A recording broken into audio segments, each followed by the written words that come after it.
سب سے پہلے آپ کا بہت شکریہ۔ آپ کو یاد ہوگا کہ پچھلے ہفتے بلکہ 3-4 ہفتوں سے فضل الرحمان کے مختلف جائیدادوں کی تفصیلات منظر عام پہ آ چکی ہے، لیکن اس کے ساتھ ساتھ نیب نے سوال نامے بھی بھیجے اور پھر اس کے بعد آپ نے ان کے بیانات بھی سنے۔ اب ذرا چند چیزوں کی تفصیلات آج ہم آپ کے سامنے رکھتے ہیں۔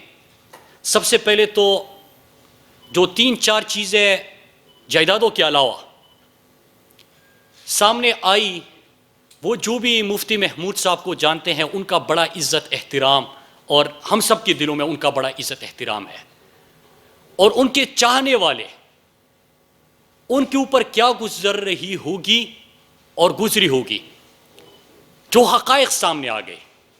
پہلی چیز یہ کہ نواز شریف کے دور میں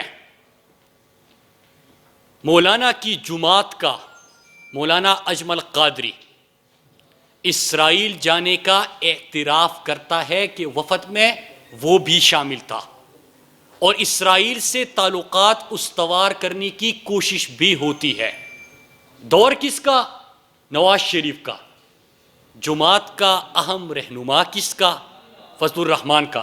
نواز شریف کے دور میں ان کی جماعت کا اہم رہنما بھی وفد میں شامل ہوتا ہے، اسرائیل جاتے ہیں۔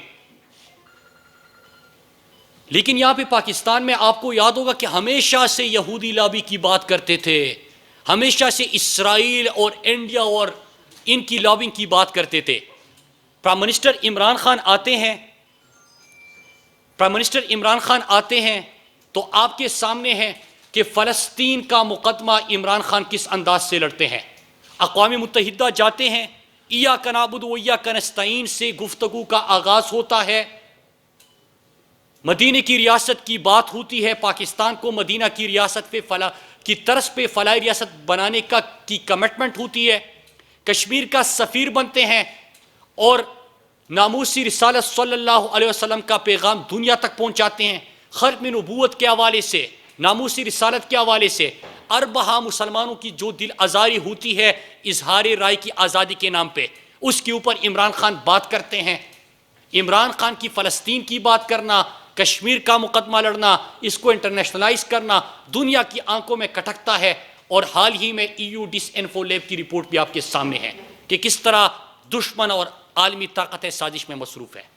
لیکن یہاں پہ فضل الرحمان کی جماعت کا اسرائیل وفد جانا نواز شریف کے دور میں، مطلب یہ اعتراف ہو چکا، اس کے بعد کیا چیز رہتی ہے؟ دکھ اس سے بھی بڑھ کر یہ کہ جو معصوم بچے مدرسوں کے ان کی آواز پہ لبیک اس لیے کہتے تھے کہ مفتی محمود کا فرزند ہے، اس کے بعد کیا گزر رہی ہوگی؟ یہ کس سازش کا حصہ تھے؟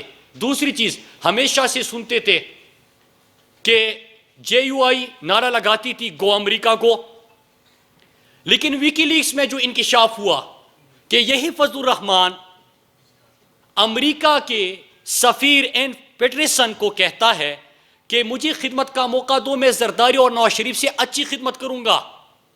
یہی فضل الرحمان ان کو کہتا ہے، اس کا تو ووٹ ہے ہی برائے فروخت، لیکن وہ کہتا ہے کہ میری جماعت کا ووٹ برائے فروخت ہے آپ کے لیے، اپنی جماعت کے لوگوں کو بھی اس نے بیچ دیا۔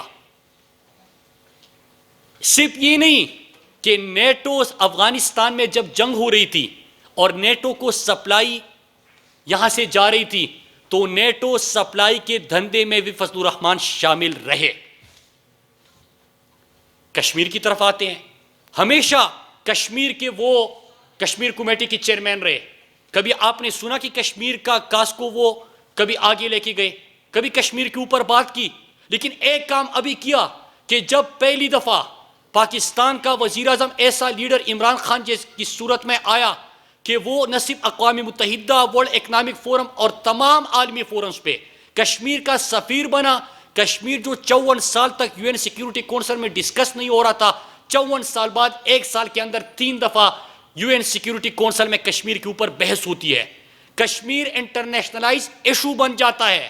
انڈیا اس کو ماضی میں اپنا اندرونی مسئلہ سمجھتا تھا اور قرار دیتا تھا، لیکن کشمیر مقدمہ جب پوری دنیا میں ایک ہی ڈسکشن ہو رہی تھی کہ نئے دور کا Hitler Modi R S S اور ہندوتوا کی دہشت گردانہ سوچ اور فلسفہ، جب انڈیا ایکسپوز ہو گیا، کشمیر کاز آگے گیا، تو اس وقت مولانا آ رہا ہے، مولانا جا رہا ہے۔ کس سے اس کی ملاقاتیں ہوئی؟ کون سی بیرونی طاقتوں سے اس کی ملاقاتیں ہوئی؟ اس نے کیوں کشمیر کاز کو پیچھے دھکیلنے کی کوشش کی؟ یہ وہ سوال ہے کہ فضل الرحمان تو جواب دینے سے بالکل کترا بھی رہا ہے، وہ بھاگ بھی رہا ہے، اور پھر اس کے ساتھ آپ نے پرسوں پشاور جلسہ ہو، چاہے باقی جلسیاں ہو، ان کی ناکامی تو آپ نے سنی، لیکن ملاکنڈ میں جو عوام نے، آپ نے دیکھا ہوا کس طرح جلسہ گاہ سے کرسیاں اٹھا کے وہ بھاگ رہے تھے، اور آخر میں ایک گلی کے اندر گاڑی میں ہی کھڑے ہو کے اپنی بات کرنا شروع کر دی۔ عوام نے تو مسترد کر دیا۔ عوام کو پتہ ہے کہ آپ گو امریکہ گو کا نعرہ لگاتے تھے، ان کی خدمت کا ان سے پوچھتے تھے۔ آپ کشمیر کاز کی بات کرتے تھے، کشمیر کاز کو آپ نے نقصان پہنچایا۔ آپ یہودی لابی کی بات کرتے تھے، آپ نے اسرائیل وفود بھیجے، آپ کی جماعت اس میں شریک رہی۔ آپ افغانستان کی جنگ کے حوالے سے بات کرتے تھے، لیکن نیٹو سپلائی کے دندے میں آپ شامل ہو گئے۔ اور تو چھوڑے، حرام کی بات کرتے کہ خاتون کی حکمرانی حرام ہے، پھر ڈیزل کے پرمٹ پہ خاتون کی حکمرانی کو کس بہترین انداز میں اس نے حلال قرار دیا۔ پوری قوم کو ایک پیغام ہے آپ کی وساطت سے کہ ہم جو پہلے دن سے کہہ رہے ہیں کہ یہ لوگ این آر او مانگ رہے ہیں، اور صرف جو پی ڈی ایم کا وجود ہے یا جو کچھ بھی یہ ہو رہا ہے، صرف اور صرف کرپشن بچانے کے لیے ہو رہا ہے، اور اس میں باقی کی چیزیں سامنے آ چکی تھیں۔ ایک یہ جو ان کا ڈاکوں کا سربراہ انہوں نے بنایا فضل الرحمان، وہ اپنے آپ کو بڑا سائڈ پہ رکھ کے شو کر رہا تھا کہ میں تو اسلام کے نام پہ سیاست کر رہا ہوں، اور اسلام کو آگے رکھ کے اور مدرسے کے بچوں کو آگے رکھ کے ایک بلیک میلنگ جو یہ پہلے دن سے کر رہا ہے وہ ہم نے یہاں کی آپ کے سامنے۔ اب یہ جو ڈیٹیل آپ کو دی ہے، اب فضل الرحمان بھی اربوں سے کھربوں کی طرف جا رہا ہے، اور یہ آپ کے سامنے جو چیزیں رکھی گئی ہیں، یہ تمام لوگوں سے اگر انویسٹیگیٹ کیا جائے تو سامنے آ جائے گا کہ ان کے پاس کیا کوئی بنی ٹریل ہے۔ اور جو سوالنامہ کیا گیا فضل الرحمان سے نیب کی طرف سے، اس کے میں جو لوگوں کو بلایا گیا ان میں سے ہماری رپورٹ کے مطابق بہت سے لوگ پیش نہیں ہوئے۔ جس طرح مولانا فضل الرحمان نے دھمکی دی کہ میں نہیں جاؤں گا، میری پوری پارٹی جائے گی، ویسے ہی وہ لوگ بھی اگر کلیئر ہیں تو نیب کے بلاوے پہ کیوں نہیں جا رہے؟ وہ لوگ بھی نہیں جا رہے کیونکہ وہ بھی مولانا فضل الرحمان کی طرح دھمکی لے کے بیٹھے ہیں کہ ہمیں مولانا فضل الرحمان بچائے گا۔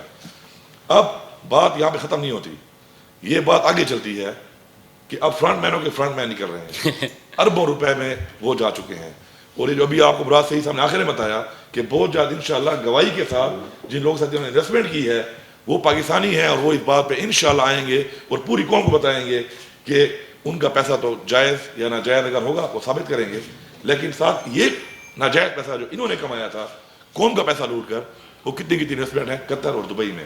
میں صرف ایک بات کروں گا، جتنے جلسے کیے جا رہے ہیں ان تمام جلسوں میں مدرسے کے بچوں کو بلایا جا رہا ہے اور ان کو زبردستی لایا جا رہا ہے۔ میری اپیل ہے تمام والدین سے کہ اپنے بچوں کو ان چوروں ڈاکوں کے لیے استعمال نہ ہونے دیں۔ دوسری میری اپیل ہے پوری قوم سے اور پورے میڈیا سے کہ اس کے اوپر سوالنامہ جب آتا ہے آپ کو تو آپ سوالنامے کے اوپر جواب دیتے ہیں، یہ ایک آئین ہے اور آئین کی پاسداری ہم نے کرنی ہے۔ یہ کوئی طریقہ نہیں ہے کہ مولانا فضل الرحمان نے الٹے سوال شروع کر دیے۔ اچھی بات ہے آپ بھی آئیں، پریس کانفرنس کریں، کسی پہ آپ کو اعتراض ہے آپ ان پہ سوال اٹھائیں، ادارے میں تحقیق کریں، ہم تو اس کے حق میں ہیں، مگر اپنے آپ کو آئین سے بڑھا کے بیان کرنا اور اس طرح کے بیانات اور دھمکیاں دینا جو ہے وہ نہیں چلنے والی۔ مولانا فضل الرحمان یہ سن لو، تمہیں حساب دینا پڑے گا، اور تمہارے جو فرنٹ مین ہیں، تمہارے جو لوگ ہیں اور جو اور نکل رہے ہیں، ان کو بھی حساب دینا پڑے گا۔ قوم کی لوٹی ہوئی دولت کو بچانے کے لیے تمہاری دھمکی آمیز رویہ ہے، تمہارے یہ پی ڈی ایم کے ساتھ مل کے جلسیاں بلکہ اور یہ جلوس اور مدرسے کے بچوں کا استعمال اور اسلام کا استعمال بے نقاب ہو چکا ہے۔